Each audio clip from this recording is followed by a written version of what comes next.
The first time he didn't show up, I assumed it was traffic. The second time, I blamed the weather.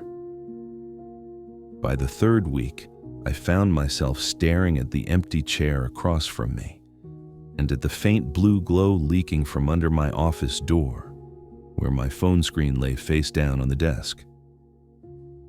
His chair was empty.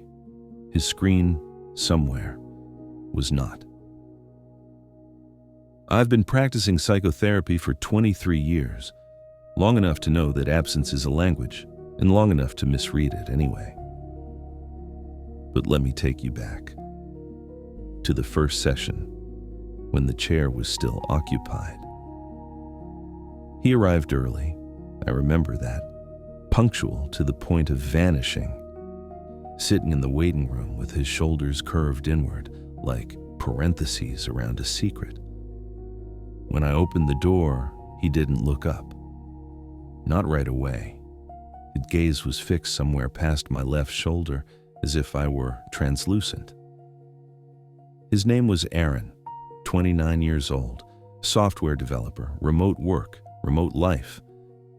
His voice was soft, not gentle, just unused.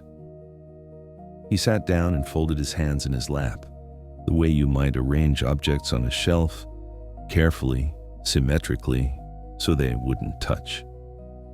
I asked him what brought him in. He said, "I don't think I exist unless someone is watching." I wrote that down, not because it was profound, but because it was strange enough to sound rehearsed, and rehearsal in therapy is a kind of armor. I leaned forward, asked him to say more. He didn't blink, just continued. "I mean it literally," he said. "When I'm alone, I feel like I'm disappearing." There was no tremor in his voice, no plea for validation, just fact, delivered in the same tone you might use to describe the weather. I nodded, made what I thought was empathic eye contact. But here's the truth. I didn't believe him. Not fully, not yet. I thought, this is existential theater, millennial malaise dressed in metaphor. A young man who had read too much Sartre and not enough sunlight.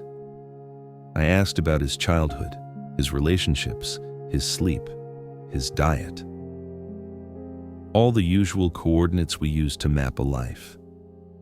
And he answered each question, politely, precisely, like filling out a form. But I noticed something. Every few minutes, his hand would drift toward his pocket, a phantom reach, aborted halfway. His phone.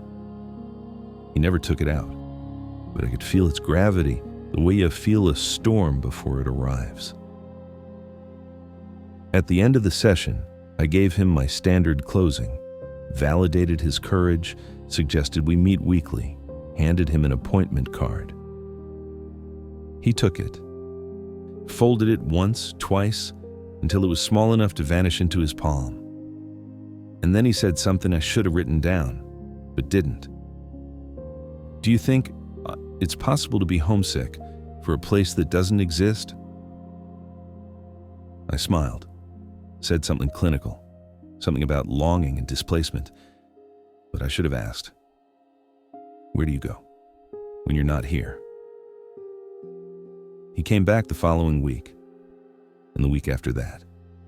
Each time, a little more absent, a little more blue. Not sad. Blue. The color of a screen at 3 a.m., the color of something watched but never held. And I began to realize this wasn't a metaphor. By the fourth session, I began asking different questions. Not about feelings, about hours. "Walk me through a typical day," I said. He blinked slowly, as if waking. "I wake up around noon, usually." "Usually?" "Sometimes I'm not sure if I slept, or just closed my eyes while scrolling." I wrote that down. "And then?" "Coffee, work, Meetings on mute, camera off. Do you speak? In the chat, it's easier. Easier than... He looked at me. Really looked. For the first time. Easier than being seen, he said. I leaned back, let the silence sit between us. Outside my window, the city hummed. Horns, footsteps, the particular friction of human density. But in this room, nothing. Just the ticking of the clock on my desk and Aaron's breathing, shallow, syncopated. After work? I asked. Gaming, streaming, forums, Reddit threads until 4 a.m. What are you looking for? He paused. Proof, he said. Of that I was there. I didn't understand. Not yet. But I wrote it down anyway. Do you go outside? Grocery delivery. Everything else, Amazon. Friends? Discord server, 7,000 members. I'm a moderator. Do they know your real name? He smiled. The first time I'd seen it, but it wasn't warm. Why would they need to? I felt something shift in my chest. Not pity, something colder. Recognition. Because I knew, on some level, we were all doing this. Pruning our lives down to the parts that could fit through a screen. But Aaron had gone further. He'd crossed a threshold I couldn't name. Aaron, I said, when was the last time someone touched you? The silence that followed was vast. He opened his mouth, closed it, looked down at his hands. I can't. His fingers were trembling. My mother, he finally said. 2 Christmases ago, she hugged me goodbye at the airport. I did the math. 22 months. 22 months without human contact, and suddenly, I understood the headaches he'd mentioned in passing, the numbness in his hands, the way he described time as slippery. Do you feel pain? I asked. Sometimes, but it's distant. Like it's happening to someone else. Dissociation, I said. Professional reflex. He shook his head. No, it's more like buffering. Buffering. The word hung in the air like smoke. And I felt the urge, the terrible, seductive urge to give him the easy answer. Go outside, join a gym, volunteer somewhere, delete the apps. All the platitudes we therapists tell ourselves are interventions, when really, they're just ways to make the discomfort stop. But I didn't say any of that, because I knew. He wasn't choosing this. This was a cocoon. And cocoons aren't optional, they're survival. Aaron, I said softly, what are you afraid will happen if you log off? He looked up, and for the first time, I saw something raw beneath the surface. Not sadness, terror. I'll disappear, he whispered. Completely. It was the 7th session when I saw the anger. Or rather, when I finally recognized it, because it had been there all along. Hidden. Not beneath the surface, but woven into it. He arrived late that day. 15 minutes. No apology, no explanation. Just sat down and stared at the wall behind my head.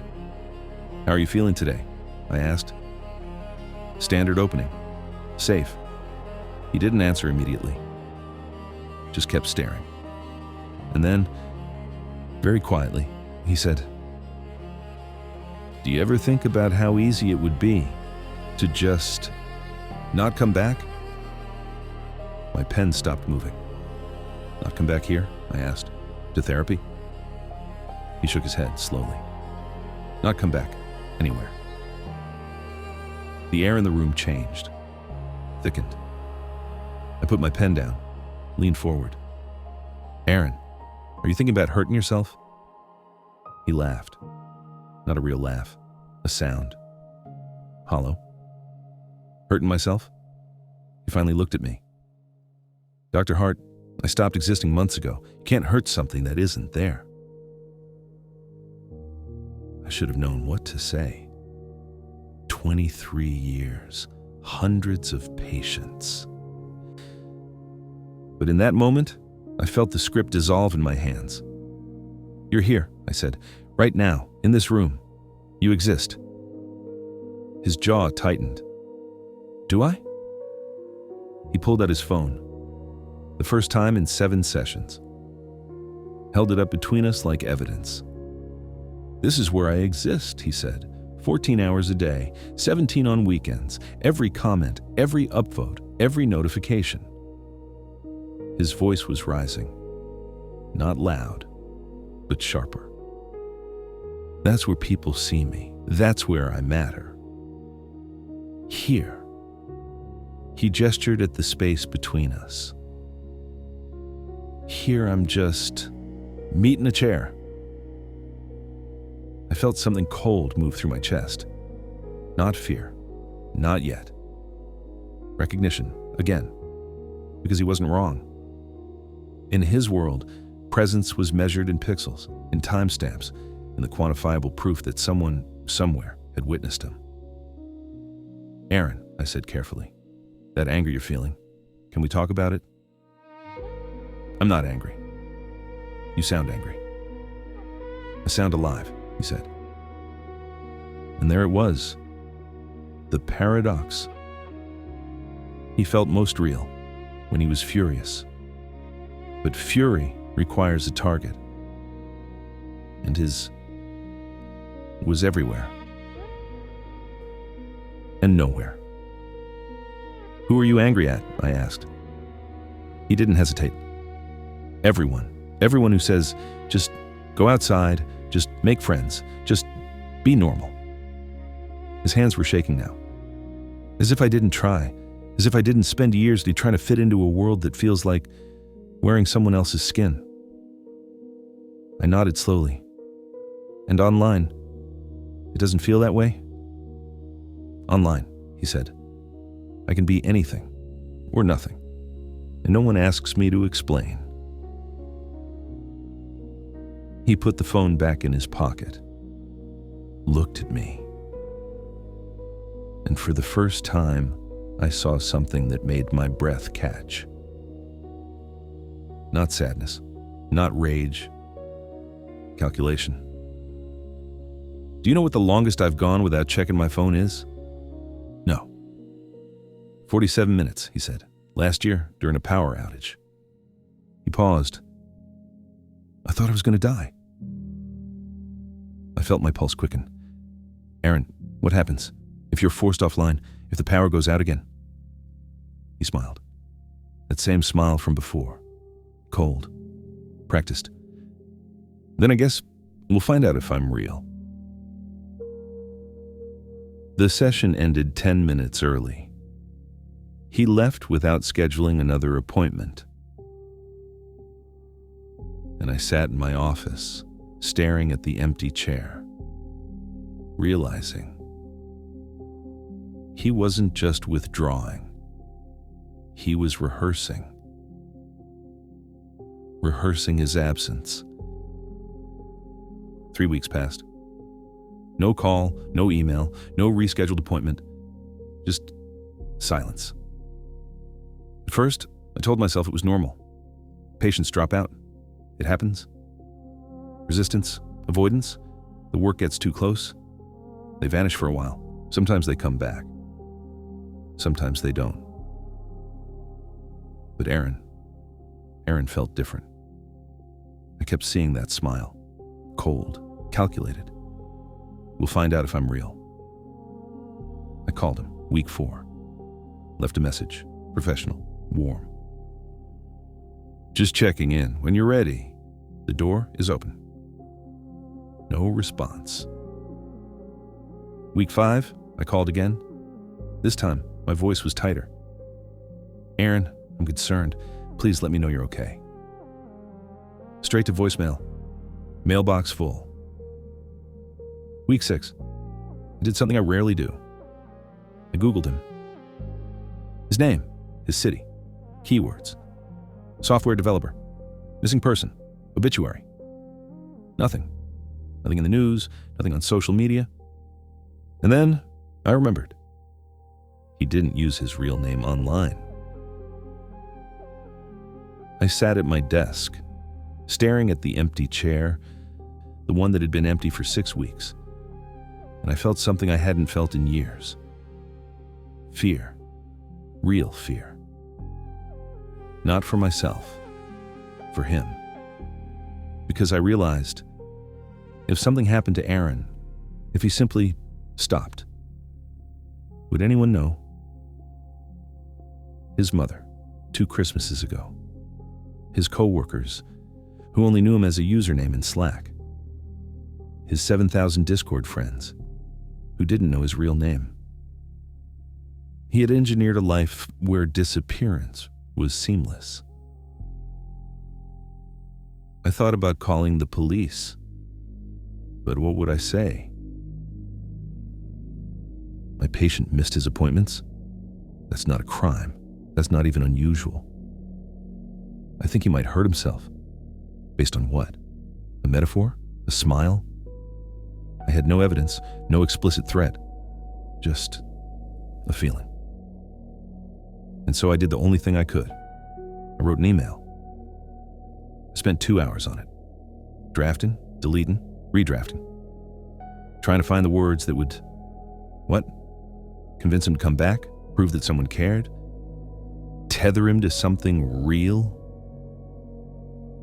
In the end, it was simple. Aaron, I don't know if you'll read this, but I need you to know you exist. Not because someone is watching, not because of notifications or upvotes. You exist because you are. And if you need a witness, I am here, sitting in this room with an empty chair, waiting. I stared at it for 10 minutes, cursor hovering over send. And then I closed the draft because I realized he wouldn't read it. Not because he didn't care, but because words on a screen were just more pixels. More proof of his unreality. So the email sat there, unsent. And I sat in my office, listening to the clock tick, and I wondered, if Aaron had finally disappeared, completely, would I ever know? 4 months later, I was leaving the office, late evening, October rain tapping against the windows. My phone buzzed. Unknown number. A text message. Dr. Hart, it's Aaron. I'm okay, sorta. I moved, different city, got a new job. Still remote, but I joined a climbing gym. I go twice a week. I don't talk to anyone there, but they see me, and I see them. It's enough for now. I stood there, in the rain, staring at the screen, and felt something crack open in my chest. Not relief, not triumph.